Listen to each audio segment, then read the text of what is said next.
This is the Emotional Horsemanship podcast. I am Lockie Phillips, your host. Emotional Horsemanship coaches deeply caring horse people to train emotionally balanced horses with science, empathy, and feel. And this is the podcast dedicated to exploring all of that within. We try to innovate horse training that puts the horse first. Season 2 of this podcast brings us solo episodes, special guests, and small groups of guests as we discuss horses, horse training, the equestrian industry, and the big, beautiful ideas that horses inspire in us always. Hi, everyone. I hope you're well, wherever you're listening to this podcast, be that in a car, in a field, in a stable, at home, in a kitchen, whether you're on your own or you're with somebody else. I hope this podcast finds you well, happy, and healthy. I was in the middle of cleaning my house this morning from top to bottom, and it's a lot of house to clean. And so doing that basic repetitive activity gave my brain some time to unfurl and stretch out. And when it stretched out, one subject came to my mind as the subject I needed to speak about next. And what I'm going to speak about next is my horse, Soreño. Soreño de Centurion, Sir, is where I started calling him. And I want to talk about him in a bit more depth, about his journey to soundness with me at this time in his life. Because I think there are many situations where people have horses who are struggling with their soundness, and they get to a point where they feel like they've done everything that they can do. And I want you to know that there's almost always something more you can do. Not always, but sometimes there are things that we can do that involve us letting go of the things we're doing now. Because if you want something different, you cannot do what you've always done, because you'll just get what you've always gotten. So if you've got horses with soundness issues, you need to be able to maybe even uproot yourself and change things entirely. And Sureño has certainly done that for me. He's caused me to uproot and flip upside down many things I thought were sacrosanct and almost universal for almost all horses. And he caused me to change that because I wasn't trying to approach his soundness issues from my point of view. I was trying to approach them from his point of view. So he has been in my life now for 3 years. In fact, I believe he arrived with me in the middle of August in 2022. And so that makes it now 3 years he's been in my life. Of course, if you know his story, he comes to me from the fantastic Matt Harnecke, an internet influencer and YouTuber who does a lot of good work in the industry promoting horse first, horse keeping, and let's say ethical dressage. And of course, he's partnered with Jesse Drent, who's an amazing liberty trainer, and they're amazing. They're really, really amazing, and I have only respect and admiration and gratitude for the opportunity to have this horse in my life. But he's now my horse, and he's been with me for 3 years. And he came to me, I would say, in my opinion, sound but fragile. So everything I'm going to say now is my opinion only. And I say my opinions to be honest and authentic, and to be clear, and with the intention to assist people for whom this information can assist. My intention is not to ruffle feathers, to be incendiary, or to be critical or nasty. I am only sharing this for informational purposes only, for people who could perhaps benefit from it. So he was sound but fragile. So you could walk, he could trot, he could canter in shoes. And but when he moved heavy. He moved very on the forehand. He had enormous asymmetry in the hindquarters, and the way he used his feet totally disregarded the floor he was standing on, which some people feel like that's soundness. They want horses to move the same regardless if they're on rock or they're on soft sand. I don't want that. I want horses to use their hooves as sensory organs. Sensory organs will feel the earth and the footing that they're standing on and will change their movement to be appropriate for the footing they're standing on. Some people call that lameness. I don't. I call that changing and adapting your movement to suit the environment that you're in. But it did not matter with him whether I had him on non-slip rubber or across sharp gravel highway, driveway rather. He moved the same, and he would pound his feet into the ground, pound, pound, pound, like it was loud. And I could feel the reverberations of his hooves when they landed on the footing next to me. He's 713 kilos last time I weighed him on a weigh bridge, and he would just throw himself around. And I knew that that was unsustainable for his long-term soundness. So the shoes had to come off. And when the shoes came off, he was very, very, very uncomfortable. He had 4 hooves. 3 of them were in really good shape. One of them underneath the shoes, they were in very good shape, meaning genetically they were good. From a diet point of view, they were good. From a formation point of view, they were good, all in my opinion. And then his left front foot was troubled. He had a moderate canker infection in the central sulcus of the left front, which had been there for a while. And I knew it had been there for a while because when I had viewed him in that July, I had noticed the infection was there also. And canker doesn't show up overnight. It's something that develops for a while. And underneath, or on top of the canker, there was also thrush infection, and there was thrush around the canker as well.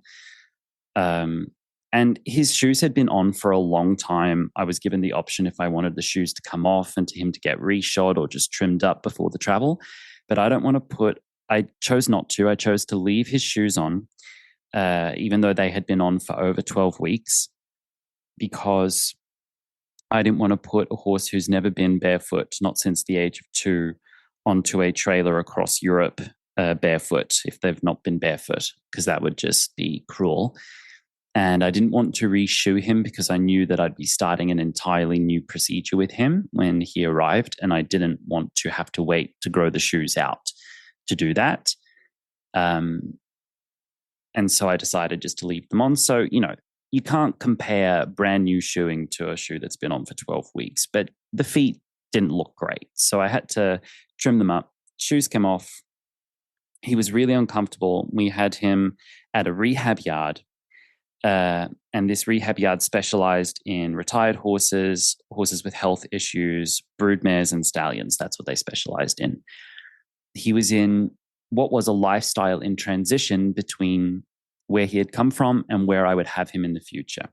I couldn't just turn him out with my other horses the way I keep horses. I couldn't just do that cold turkey because that would fry his circuits.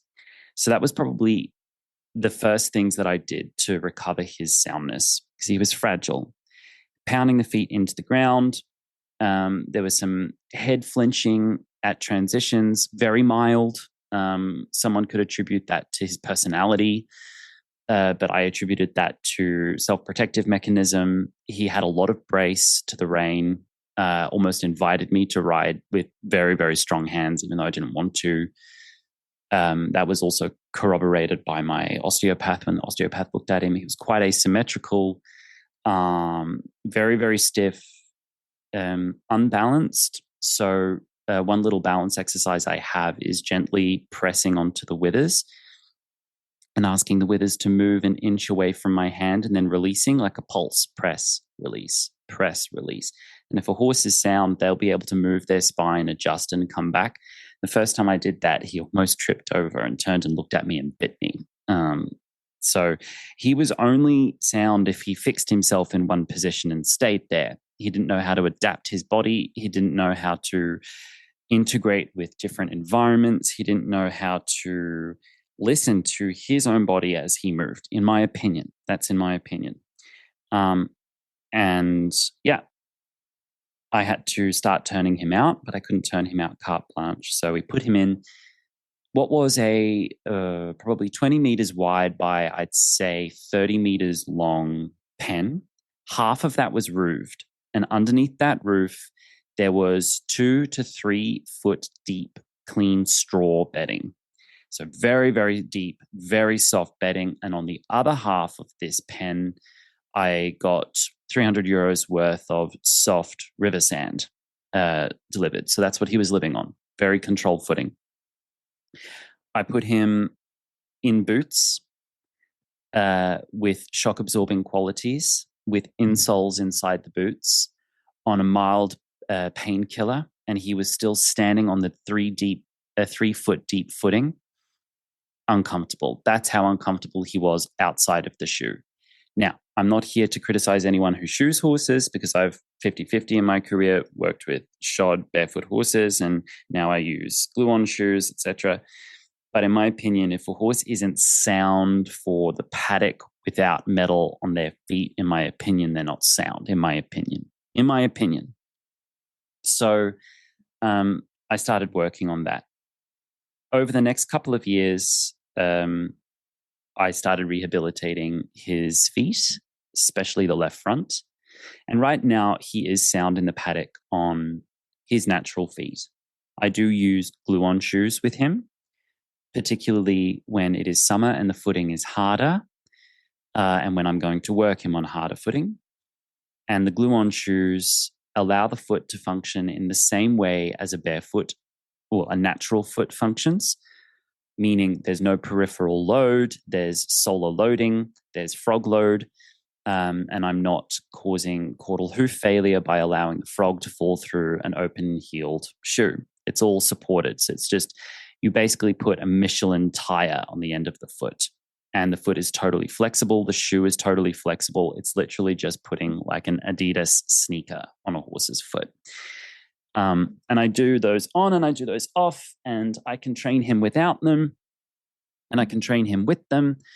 If I'm going to have clients coming or other people coming who aren't aware of the things I do with him, putting the shoes on is like a stopgap, allows some room for error, allows my students to perhaps make some errors and not predispose him to catastrophic fail, etc. But we cleared up the canker within 6 weeks of him arriving with a pretty intensive intervention. And I've been slowly recovering his heels because he had caudal hoof failure, meaning the back portion of his hooves were collapsed. He had very thin inner wall on the hooves.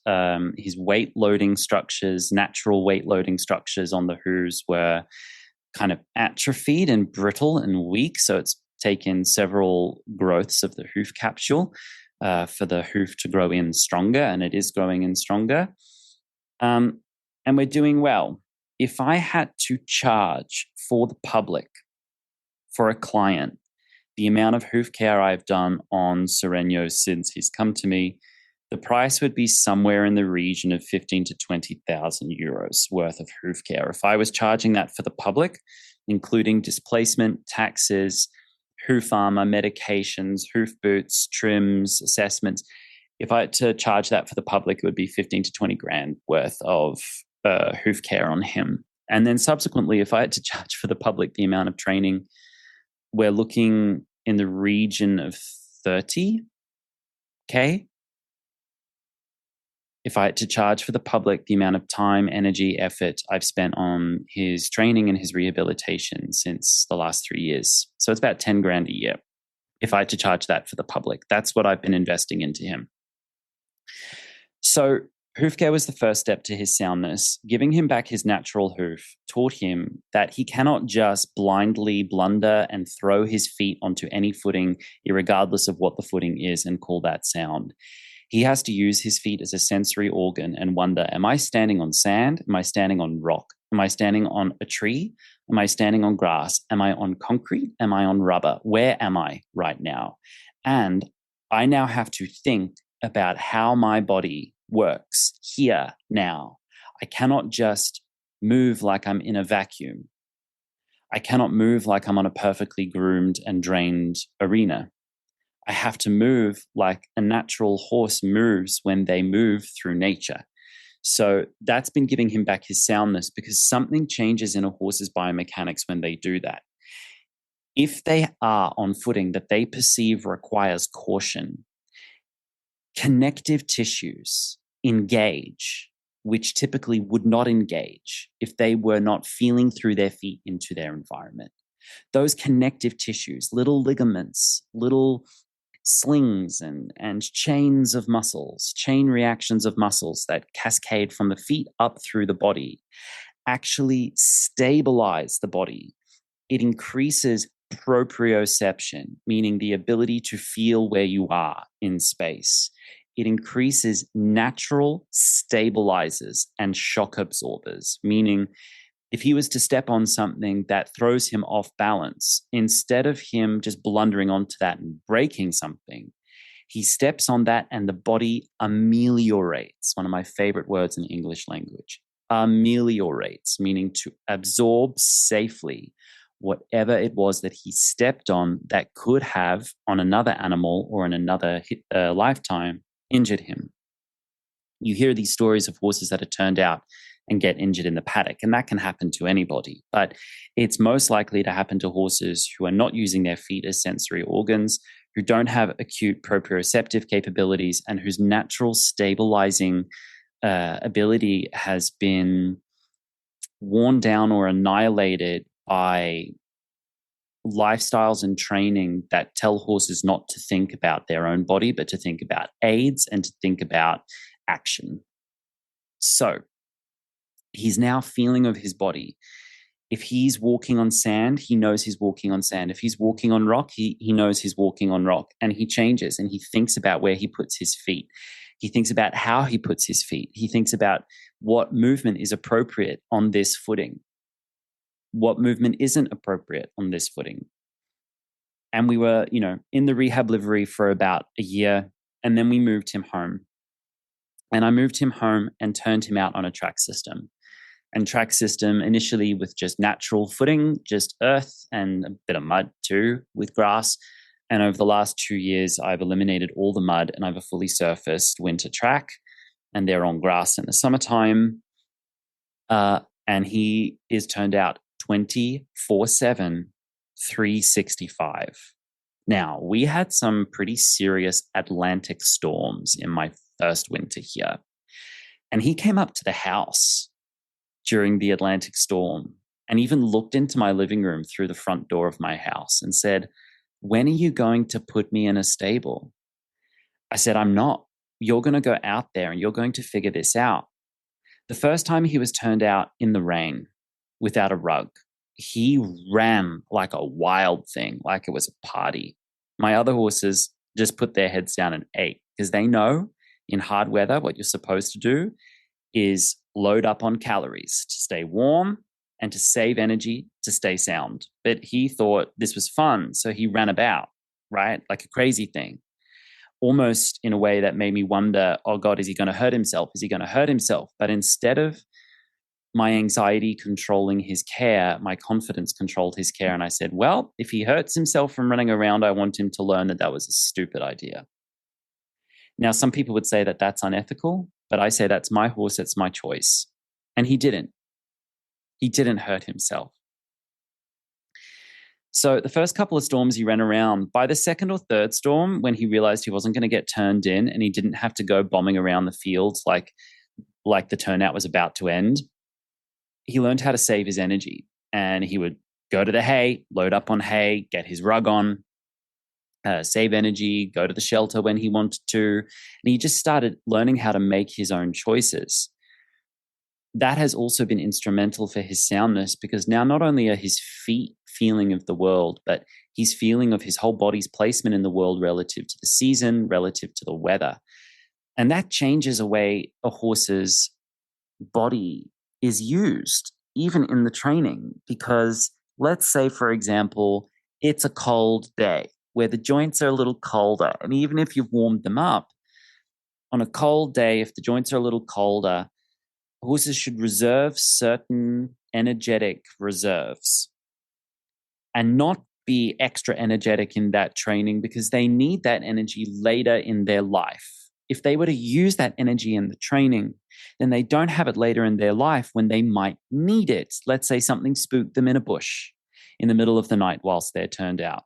They're going to need that metabolic, energetic resource to escape from that thing that spooked them, without that escape being something they're doing from a state of energetic depletion where they're predisposed to hurt themselves. They'll slip because they're not paying attention. They don't have the energy to balance.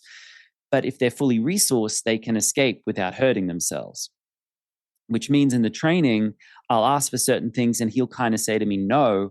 And I'll say, okay, you clearly need that for later, if that makes sense. So turning him out was really, really important. And now watching him motor around the track all day, getting that minimum movement on his own, keeping his joints strong, has been so, so important. Also, I started his training from the very beginning again. And I've got many videos of me doing that in different places.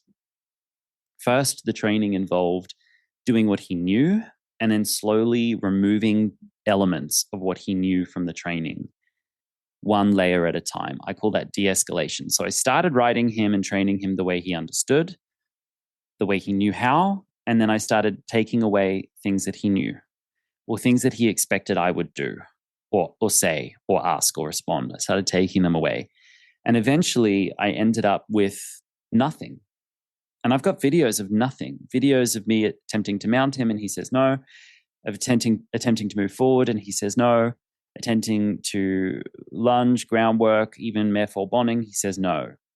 So I took him right back to the beginning again and he started asking me very important questions, such as why, such as what, such as how.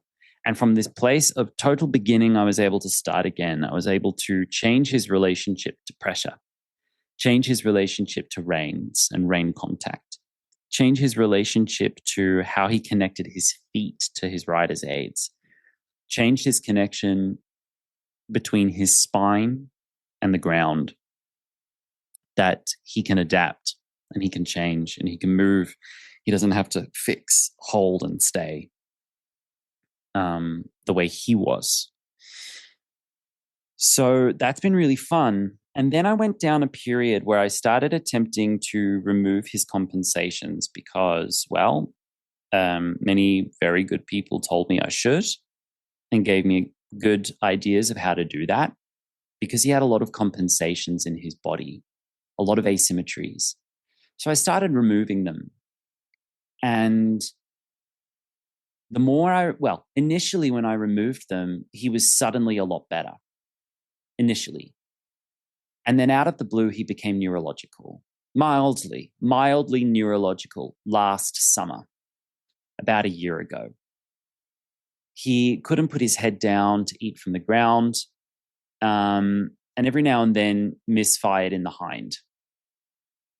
So we called in the vet, and we wanted to make sure it wasn't a toxic reaction to something in my pasture that I didn't know about. It's not. Did blood tests, took his temperature, had a temperature diary, had a symptom diary. We really looked at it very, very carefully for about 6 weeks. And I had 3 different vets, and we took then about 35 x-rays of his neck at my behest. I insisted upon neck x-rays, back x-rays, pelvic x-rays, which we all did at home. And then I discovered that he had stenosis of the C4, C5, C6, so the middle neck, the middle bones of the neck. He had stenosis. Stenosis is when inside the neck bone, there is a narrowing of the hole where the nerves pass through the bone. So if you think about a neck bone, inside the neck bone, there are little holes, little tunnels where nerves, major nerves of the horse's body, pass through and glide through these holes.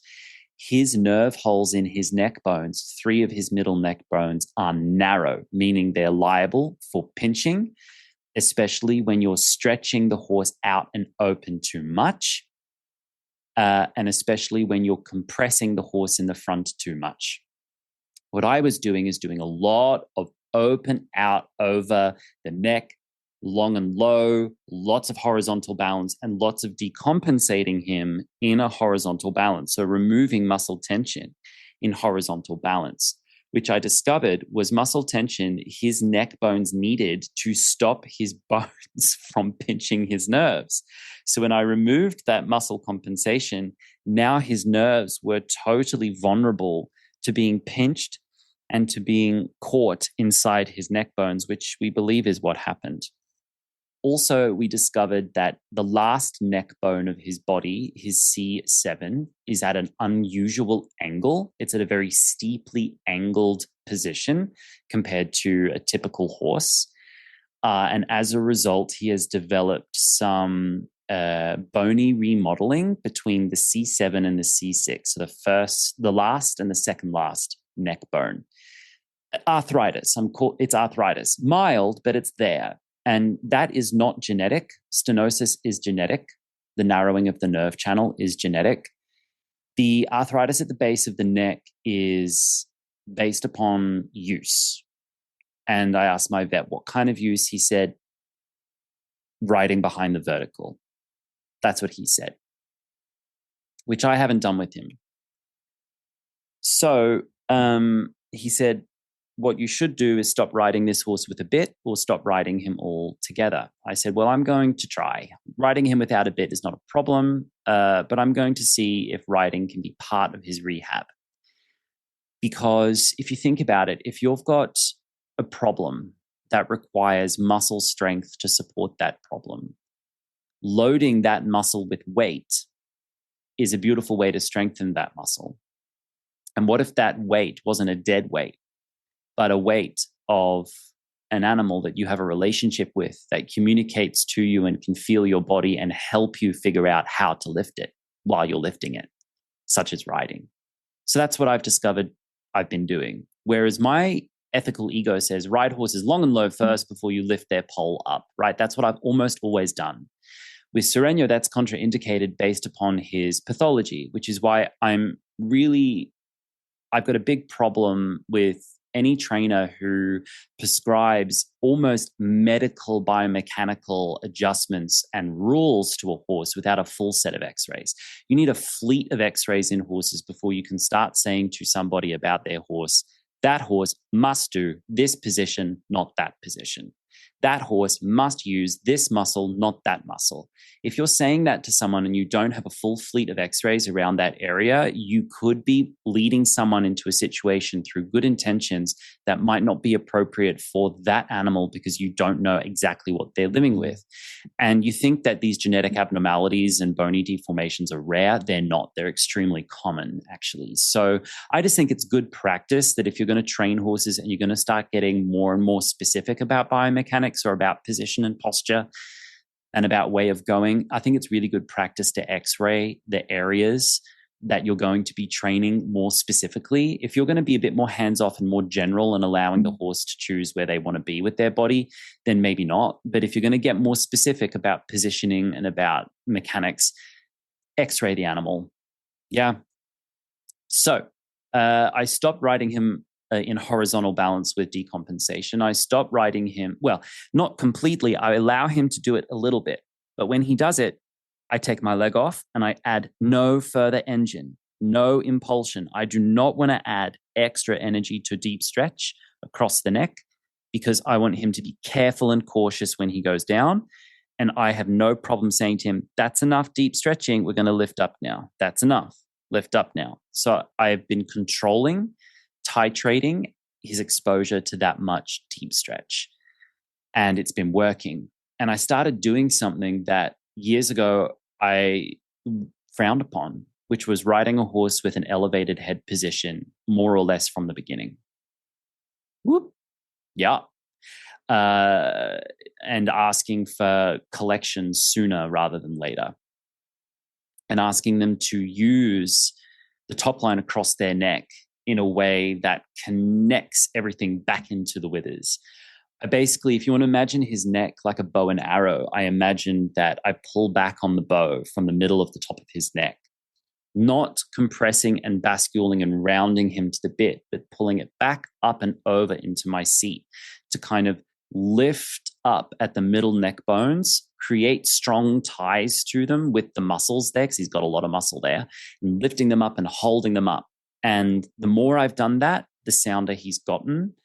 And this reached its penultimate expression last November, where, well, within 3 months of the diagnosis and 3 months of me changing totally how I rode him, he one day offered me passage, and then the next week offered me piaffe, and then the next week offered me a canter departure from a halt, controlled, collected canter departure from a halt. He recovered all of his lateral movements. He recovered all of his high school movement 3 months after that. So he went from neurological to high school movement in 3 months when I stopped decompensating him, when I stopped overstretching him, when I stopped following a rule book and started listening to the horse. And it's been more or less like that ever since, with interruptions of my world tour. Of course, he had some time off in the spring this year, and I brought him back into work, and we've got all those movements back. But here's the next little clue for you if you're recovering a horse's soundness and you want an alternative way to do that. I've stopped telling him exactly how to do things. I've backed off without backing off. I ask him to do stuff, to try stuff, to achieve stuff, but I leave large percentages for him to organize on his own. This is a way of saying self-carriage without saying self-carriage, because a lot of us hear the term self-carriage, and what we're really talking about is assisted carriage. And I do mostly assisted carriage with this horse. But inside the assisted carriage, if I feel he's asymmetrical in the hind, I will leave it alone. Or I will ask very gently for him to correct it. Gently enough that I'm not totally effective, because this is how I frame it. If my gentle ask is met with him with resistance, it means my ask was ineffective enough that he could refuse me. And I assume that there's a very good reason he refuses me, because he knows his body better than I do. Typical training would say when you ask a horse to do something, they should respond the way you want them to, right? So your aid needs to be effective to get the response. Now, I think a lot of people throw the baby out with the bathwater, because then they stop asking horses to do things, period. I will ask him to do something, but how he does it needs to be a shared conversation between him and me. I'm asking for the head up, but if he wants to go head up way out in front of the vertical and bracing against my equipment, within reason, I'll say, okay, you clearly need to do it that way right now, because maybe you're organizing something in your neck that's actually helping you stay sounder. Because the more I train you like that, the sounder you get, mate. So I'm going to trust you there. The more I would get heavy on him and make him do it the way I want him to, or the way the rule book says it should be, or the way the trainer says it should be, or the way the dressage tests say it should be, the more lame he got. I would ask him with a leg, for example, for a travers. And if he meets the leg that's gentle and quiet and kind of half does a travers, but then backs off of it, I say, well, then clearly we should not be doing a fully expressive travers right now. I could use more pressure. I could use a spur. I could use a stick and say, now do a full expression of the thing I'm asking you to do. And he would do it because he loves his work. He's so gifted. And when he gets his blood up, he will just do, right? But when I make my aids, in my mind, slightly less effective for my goals, it gives him space to be effective for his goals. So therefore, the result is getting closer to 50% my idea, 50% what he needs to do to interpret my idea. And sometimes I'll ask gently and he'll give me a full expression of the thing I'm asking for. And then I really trust it. I'm like, well, then it's clearly appropriate for you right now. At the moment, it's, early August 2025. At the moment, I'm doing some flat passage. I know that sounds like counterintuitive, like an oxymoron, because passage is not supposed to be flat. But we've got very hard footing. I don't have a surfaced arena, and we're dealing with what was a winter abscess growing out in his right hind foot. It's grown out, but now we're dealing with the balance issue that growing out the abscess caused in that foot. So we're dealing with a little bit of mild collapse in the lateral heel of his right hind. It's very, very subtle, and it's recovered quite a bit, but it's still there. And what it means that he will lack a little bit of suspension in his movement right now on certain footing. And I'll feel it, especially on a certain diagonal, or especially when I do a certain lateral engagement of that foot. When I feel back into that hock, into that gaskin, I'll feel him press into the ground, but not go all the way down into the ground. He'll press very cautiously there. And so when I ask him to do something passage adjacent, I'll say, let's stay flat with the passage. You're still going to activate and contract and retract your shoulder. And I want you to lift at your hock. I want the elevation of the limb, but I don't want you to add suspension away from the ground because I don't want you to fall down heavy onto that foot. It's too concussive for that foot right now. I could put boots on him and we could be going into that movement now, but I actually want him to learn how to move in his high school movement in a self-protective manner without me coming in with super effective technique to annihilate that. I come in with techniques that are effective at making sure he stays in self-protection and in releasing generously at the same time. To create emotional balance in a horse means they feel generous and release themselves to the movement and protect themselves when they get there. You don't have to choose a horse who's completely turned their body loose to you for all of your control, or a horse who's resistant to everything you're asking. You have more options. You can combine the two and land at a place where the training is exceptionally functional and actually rather classical. I think what I'm describing is classical riding and training, but I'm trying not to use that term because the minute you do, the classical correctionists find you, and I don't enjoy being henpecked by them, but I digress. Okay, so giving him percentage of ownership of almost everything we do, especially when everything's safe, has been fundamental to his soundness. Riding him has been fundamental to his soundness. Hoof care, fundamental to his soundness. Turnout, fundamental to his soundness. His diet is an anti-inflammatory diet, mostly grain-free. He gets a little bit of black oat, but he basically gets what is my version of a sport food. He gets a lot of calories because he burns a lot of calories with the lifestyle that he lives. The amount of rest he is able to get at any time he chooses has been fundamental to his soundness. Also, a couple of supplements, Curacin 360 from, I think it's Odivard, has been really helpful. It's hyaluronic acid, turbocharged turmeric supplement. That's been really helpful. Liver kidney cleanse has been really helpful.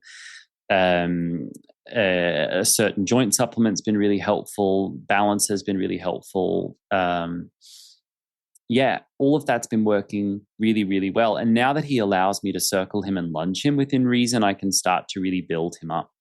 If I was seeking to train him according to a rule book, and if I wanted to have him give full expression of my aids at all time, he would not be as sound as he is today. If he was still with the hoof problems he has, he would not be as sound as he is today. If I was confused, resistant, or suspicious of breaking rules, or resistant of trying stuff at all, because I didn't want to mess him up, he would not be as sound as he is today. Asking him to do something such as a flat passage has been a really interesting exercise. And then when he does say, okay, I can elevate now, it's because he's checked his body. I feel safe. My body feels good. I think I can. Okay, let me release this to you. Can I try it? And then he actually gives me an opportunity to say yes or no to it. He'll kind of send that feel to me through the aids, and I'll say, okay, and I stand by and add leg and let him do it. Or I'll half halt and say, no, not right now. I'm gonna hold you right there, where you are. Because if I let him give everything he wanted in the training, if I got excited about his talent and his relationship to his talent and let him run wild in the training with me and really fly, he would go lame as well, because he gets so excited and he gets adrenalized, and adrenaline is an analgesic. So when horses are full of adrenaline, they won't feel the way that they're hurting themselves right now. So I've got to use enough adrenaline that he's releasing resources, but not so much that he doesn't feel what he's releasing. And that's been such an interesting dance, like an emotional dance in the training to play with.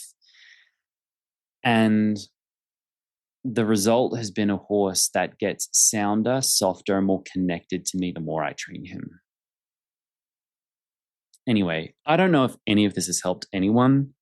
I hope that it has.